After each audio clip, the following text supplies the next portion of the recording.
Bonjour et bienvenue. Nous sommes à l'exposition Figuration critique à Bastille Design Center dans le 11e pour leurs 40 ans et nous sommes avec Rosemarie Piolet. Bonjour Rosemarie. Bonjour. Donc ici tu exposes des gravures, tu en exposes de 6 et de 8. Et donc dans un premier temps, est-ce que tu peux nous dire comment tu es arrivé dans le monde de l'art, quel a été ton trajet artistique? Oui, c'est une longue histoire, parce que mon père était peintre amateur et je dis toujours que j'ai été élevée à l'essence de térébenthine, à la fumée de cigarette, parce que ça se passait comme ça et il peignait dans la cuisine. Ce qui fait que tout petite, moi j'étais dans la peinture, je regardais manipuler ces pigments, etc. sur son établi et de temps en temps il me laissait prendre le pinceau et paf, mettre une petite touche, quoi. Et c'est vrai que je me disais, waouh, ce serait bien ça. Et puis ça a commencé comme ça, vraiment. Dès le collège, en fin de compte, voilà. Et puis, j'avais gagné un prix, tu sais, les régions faisaient des prix, je sais pas quoi. Et ça s'est enchaîné comme ça, et j'ai toujours vraiment continué. Ensuite, je faisais énormément de gouache, l'âge scolaire, le lycée, et puis à la sortie du lycée, ça y est, je suis passée à l'huile, etc. Et une petite allergie à l'huile, donc j'ai dû passer à l'acrylique, et maintenant je suis peintre. Voilà, je peins des grandes toiles acryliques, mais également à côté, toujours les arts graphiques. D'accord. Voilà. La sérigraphie, après la gravure, et puis après tout mélanger, voilà, sérigraphie, gravure. Oui. Alors là, tu exposes derrière. Ouais. Alors, la première chose que je vois, c'est d'une part, c'est très, asiatique en fait comme présentation. Ouais. Et puis il y a ce coup de, on dirait des codes barres. Donc la première fois que j'ai regardé ça, je me suis dit, soit ça doit être pris comme des photos avec un ratage sur le côté, quelque chose d'imparfait, de moments de la vie, soit c'était un code barre pour nous indiquer que ce genre de choses, c'était, on va dire, presque commun. Donc toi, comment tu nous le présenterais? Tu vois, les gravures, moi je travaille par série. Donc c'est souvent des séries d'une douzaine. Et puis j'ai tellement d'idées dans la réalisation de gravures, je ne peux pas toujours faire le même travail. Donc je travaille par série. Et j'ai terminé il n'y a pas longtemps une série extrêmement colorée, riche, des formats assez grands, beaucoup plus grands que ça. Et après, envie de quelque chose de plus calme, de plus aéré. Et c'est cette série-là, les encadrés. Alors, l'humain m'intéresse, peinture, gravure, il y a toujours l'homme quelque part. Et ce qui est très important, c'est que je fais toujours poser des modèles. Donc, les modèles posent sur moi, je les mets en condition un peu, tu vois, psychologique, quoi, comme ça, pour qu'ils essayent de montrer des sentiments. Et en fin de compte, ce que tu prends pour des codes barres, etc., tout ça, ça a une signification très profonde pour moi. C'est les zones sombres. C'est... D'accord, il y a l'humain, il vit sa vie, tu vois, derrière, ils sont tous comme ça, mais il y a toujours quelque chose qui rôde, qui est là, qui est sous-jacent. Alors, moi, je sais tout ça, je sais qu'est-ce que c'est cette zone sombre, qu'est-ce qu'elle veut dire, mais je ne veux pas l'imposer, tu vois. On découvre ce qu'on veut, et mon discours, qui est assez sombre, je dois dire, j'ai pas très envie qu'il transparaisse. Alors, donc, je laisse au regardant de la liberté, si tu veux, de voir. Tu m'as dit un code barre, si tu veux voir un code barre. Non, en fait, il y avait deux choses. Il y avait quelque chose comme d'un raté et soit un code barre. J'ai pas imposé ça. Non, mais en fait, il y avait deux choses. C'était soit il y avait quelque chose de raté et du coup, il y a quelque chose du coup qui est caché. Tu veux cacher une partie justement. Oui, voilà. C'est ça. Oui, c'est ça. Mais du coup, pourquoi la signifier? Pourquoi c'est si important de la signifier pour toi? Même si tu rentres pas dans les détails, pourquoi c'est important cette partie qui fait partie de nous? Par exemple, il y a une sculptrice qui m'avait dit un jour, je sculpte la lumière qu'il y a en chacun de nous, mais sans oublier la noirceur qu'il peut y avoir. Oui. Et toi, donc, toi, tu signifies ça comme une rayure, comme quelque chose d'imparfait. Oui, et donc, comment tu fais, toi, sans nous rentrer trop dans les détails, mais du coup, toi, comment tu fais pour vivre avec et qu'est-ce que tu peux faire, qu'est-ce que tu penses faire? Justement, tu vois, pour vivre avec, il faut que je l'exprime. C'est obligé, quoi. Et ça passe par ça, quoi. Parce qu'il y a des tas de choses très sombres, etc. Et je dois les exprimer. Et dans mes grandes peintures, etc., c'est toujours très souvent une zone très sombre, tu vois, ou une barre noire. Une barre noire qui arrive, qui coupe souvent le tableau en deux. Là, c'est par cette zone sombre, douteuse, tu vois.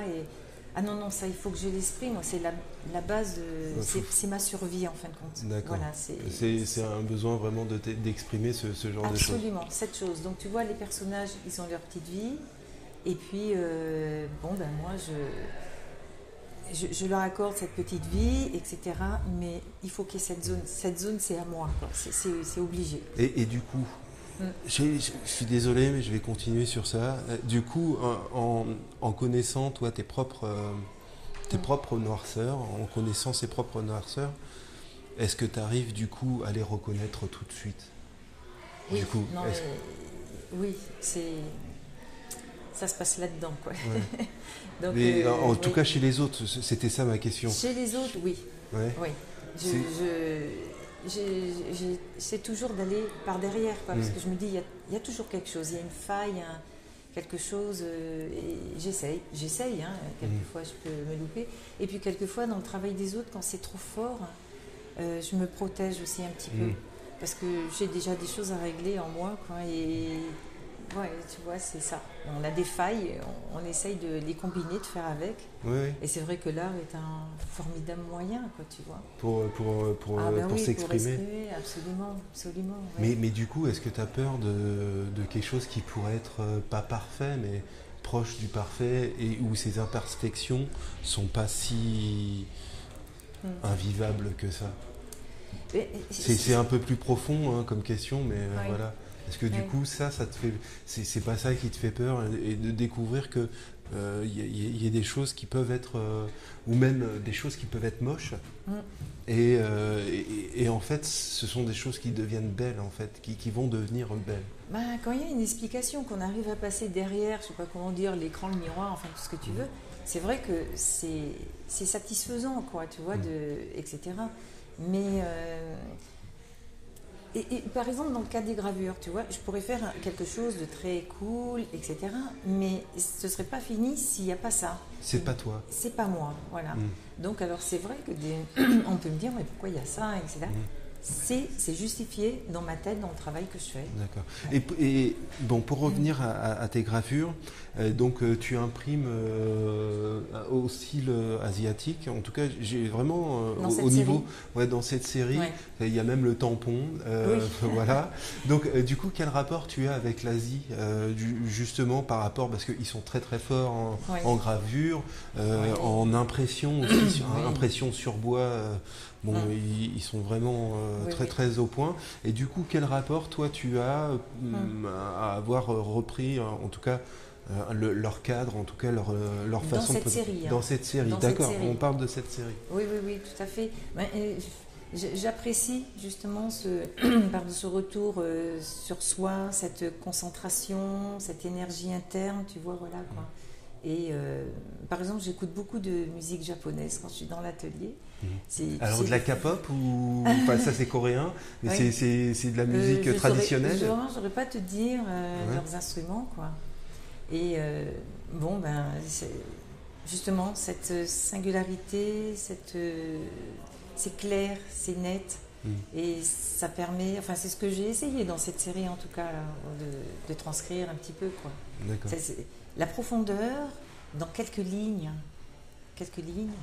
cette profondeur majeure, quoi, ça te donne envie d'aller plus loin. Et cette série, si tu regardes bien, les personnages, ils expriment aussi beaucoup de choses. Oui. Parce qu'il y a notamment un personnage, tu vois, quand il a posé pour moi, je lui dis là, tu es pas bien dans ta vie, il y a quelque chose qui va pas, il faut que tu me le montres. Et ça a bien fonctionné, tu vois, et ça c'était important. Donc plus loin que le dessin, elle est toujours un petit peu plus loin que la singularité, c'est très linéaire, c'est très propre, très, tu vois. Et... T'aimes pas le propre de toute façon? Je veux pas faire que ça, non. Et puis la gravure, justement, je veux pas. On peut essayer d'avoir des choses très clean, mais moi j'aime bien qu'il y ait des petites choses qui se passent. Tu vois, les zones sombres, les petits trucs qui traînaillent, qui sont. C'est ce que j'apprécie en fin de compte. J'adore ça, les petits défauts, tu sais. C'est ce qui fait pour nous, c'est ce qui fait de nous qu'on n'est pas des dieux. C'est la gravure, hein, c'est-à-dire moi je me colle, hein, ça c'est du métal, je travaille avec l'acide et tout, tu vois. Et d'abord, il y a des choses que je n'arrive pas à maîtriser, hein, tous ces outils, ces techniques. Je maîtrise pour le travail que je fais, mais je ne suis pas experte, on n'est pas expert, mais des fois c'est pas parfait et c'est sûrement jamais parfait et j'aime bien ce...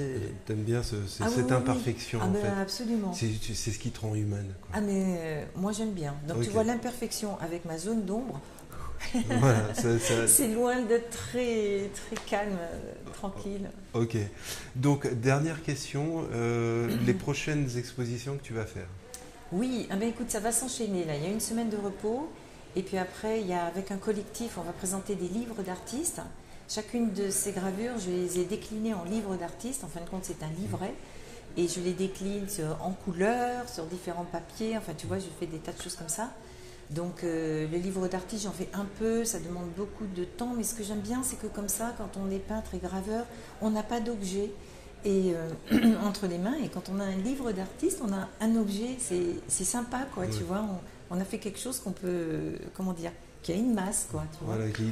Voilà. Et puis après, il y aura une autre exposition fin novembre où là, je vais présenter une grande toile avec un personnage qui se pose beaucoup de questions sur le couple. Donc, ce sera un personnage grandeur nature, tu vois, une toile. Et puis, écoute, un peu comme rituellement, comme tous les artistes, vers décembre, il y aura des petits formats qui seront présentés, mais pas à Paris, un petit peu pas loin de Paris, quoi. Puis après, ça va s'enchaîner.